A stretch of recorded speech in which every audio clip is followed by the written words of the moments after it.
we leaning against the tractor? What's going on, everybody? Welcome back to the channel. So today we're up in our pasture where we are beginning the process of planting our fruit orchard. So we have 12 trees that we're putting in the ground today, and we've gone through and staked out all of our rows and all the tree spacing. So we kept our orchard about 25 feet off the garden, as well as the fence rows surrounding the fruit orchard. So we have 12 bare root trees that are about 3 to 4 feet tall, and we have 6 apples, right? Yes. What kind of apples? Fuji, Gala, and Yellow Delicious. And then we have 2 peaches, which are Alberta. And then we have 3 pears, so Bartlett and Kiefer. And cherries, Lapin cherries. Lapin cherries. 2 cherries. Yep, and we've left ourselves a little bit of room at the end of this orchard in case we want to expand the peaches or the cherries, or if we even want to add something like a plum tree or 2. So we're going to be utilizing the stump bucket today to dig our holes. We'll drop that dirt right into a wheelbarrow, mix it up with some compost, and then get our trees in the ground. Afterwards, we'll come through, we're going to have to mulch these trees as well as put up a little bit of protection around here. We don't have any fencing around where the orchard is going, so we're going to put 2 T-posts in the ground and then wrap a 5-foot tall welded wire fence right around the trees. So we got a lot of work to do, and it's really nice out right now, so let's just jump right in and get to work. Let's do it.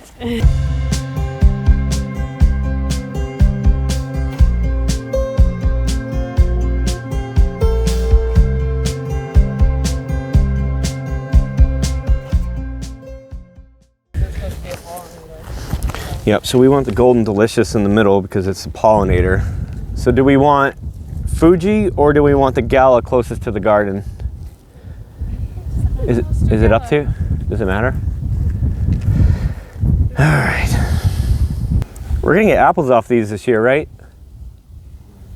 No? Okay. I was just kidding.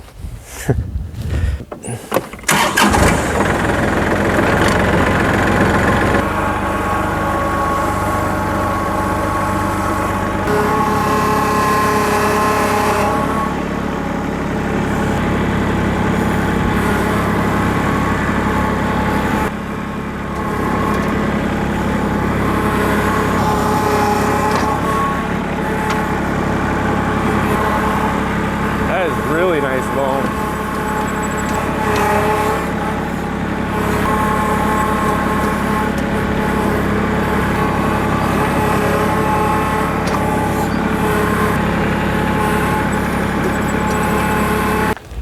That's some good loam though, huh? It's really dark. A little clay. All the worms. Just replant this somewhere. Need a spot of grass, you know? Good. So Gabrielle's over here. She's mixing up a little bit of compost in with the topsoil. And this is really good topsoil over here in this pasture. This is actually the pasture where they used to grow okra. So the topsoil over here has a lot of organic material in it. So we have the apple trees soaking over here, and we have our hole all dug with the stump bucket. We've gone ahead and chopped up the outside of this hole and the bottom. So we're gonna go ahead, add a little bit of compost and topsoil mix and start getting the trees in the ground. It's not gonna kill the tree. It's just gonna make the rootstock start sending up shoots from the original rootstock. From the grass? Yeah, like the original rootstock will start trying to send up shoots instead of if you bury it. Oh, really? Yeah, isn't that crazy? So it'll start sending up. So if you bury the rootstock, it'll start sending up shoots of the original rootstock instead of the whip. Yeah. That's weird. So she's backfilling the hole right now, and we need to keep the tip of this graph right here above the ground. If you don't, then what's going to happen is the rootstock is actually going to shoot up shoots of the type of tree that this whip was grafted onto. So you don't want that, but if you keep the graph above grade, you won't have any issues. So I'm going to go ahead, hold on to this tree, keep it nice and plumb, and she's going to backfill the hole. Okay. Change the plans, we're switching.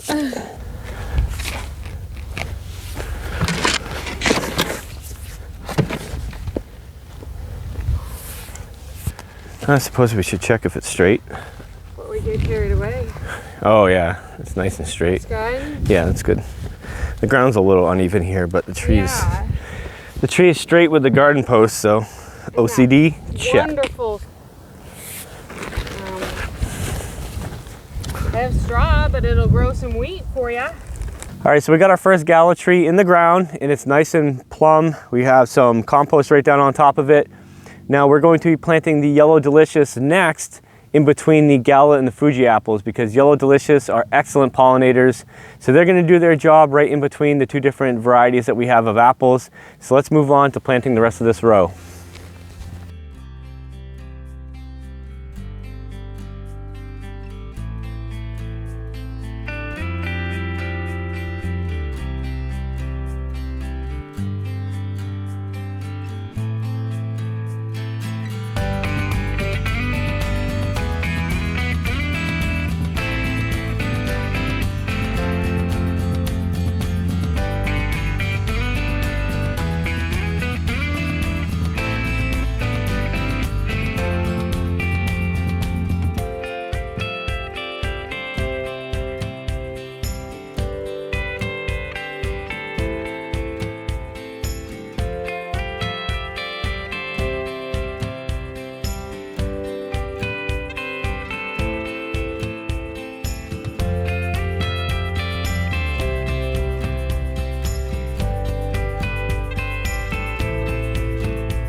All right, check this out. We have everything planted, watered, and mulched.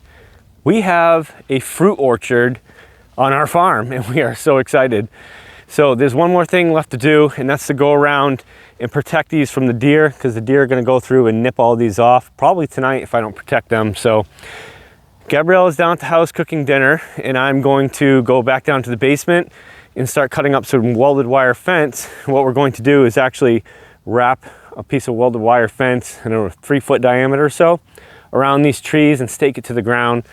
Just as a temporary means of keeping the deer away and keeping the rabbits and stuff off of these trees, because rabbits will actually nip at the trunk of these if we don't protect them.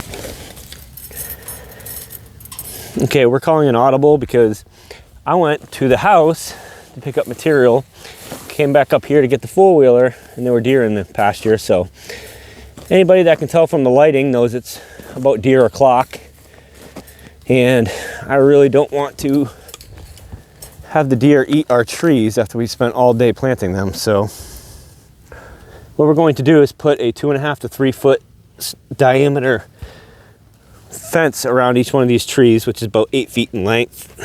So I'm going to go ahead, lay this flat, stake it out, measure it out, cut it, get it around these trees.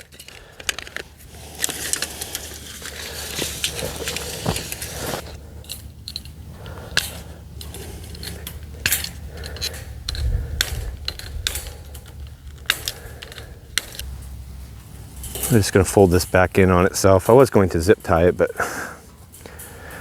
that's all we're looking for right there. Fold it back on itself a couple places and that should do just fine.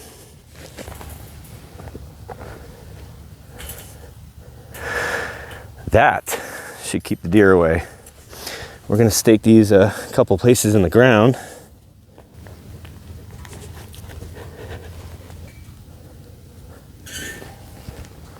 All right, so I have this tree wrapped. I'm gonna go ahead, wrap all the remaining trees that we have, and that should be the end of our orchard video. Everything will be nice and protected from the deer. There is one more thing that I do wanna do. I'm a little concerned about rabbits. So what we're going to do tomorrow is actually come through here And we're gonna take some hardware cloth and make about an 8-inch diameter tube, maybe a foot or so high. And we're going to wrap it right around the base of the tree because rabbits do have a tendency to nip at the bark of young trees. So we'll do that tomorrow. Right now the failing light is coming upon us and I want to protect her against the deer. So let's get the rest of these trees wrapped. I'll see you in the morning.